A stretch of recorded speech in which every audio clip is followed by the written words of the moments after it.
Everyone has tempered glass screen protectors stuck on their phones or tablets because if you don't, your beloved device will get scratched up pretty badly pretty quickly, regardless of it having the latest Gorilla Glass 5, Ionix strengthened glass, or whatever marketing mumbo-jumbo.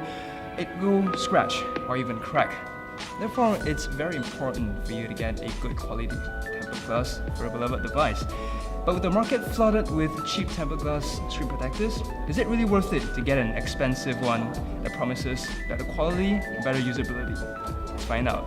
On one hand, we've got the RM1 tempered glass screen protector. So on this, it claims that it's the world's best real tempered glass protector.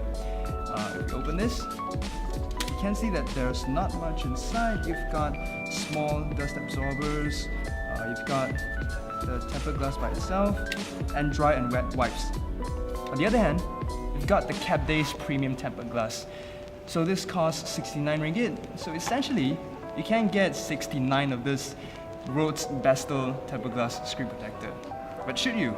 First, let's stick these babies onto the screens.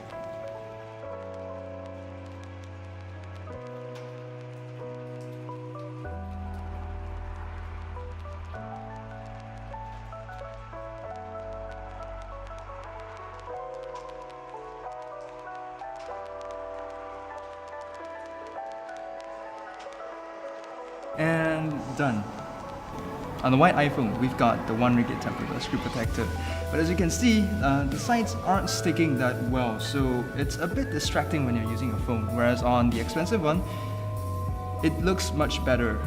Also, the more expensive tempered glass is better at surviving drops than the cheaper one, as this one, it's a lot easier to crack and the damage is much more noticeable.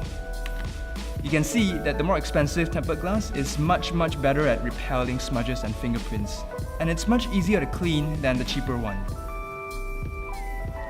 And I normally don't use a case on my phone because I've put on the skin. If you want to know more about this, you can check out our video in the descriptions below. I've been using this particular tempered glass screen protector for 6 or 7 months on my personal iPhone and dropped it more than a couple times on the floor and on concrete. And it has held up pretty well considering the way I've treated it. So in the end, should you go for the cheap tempered glass or the much more expensive one? In my opinion, I'd go for the expensive one because it's much better to use. But if you don't care that much, the cheaper option is perfectly usable.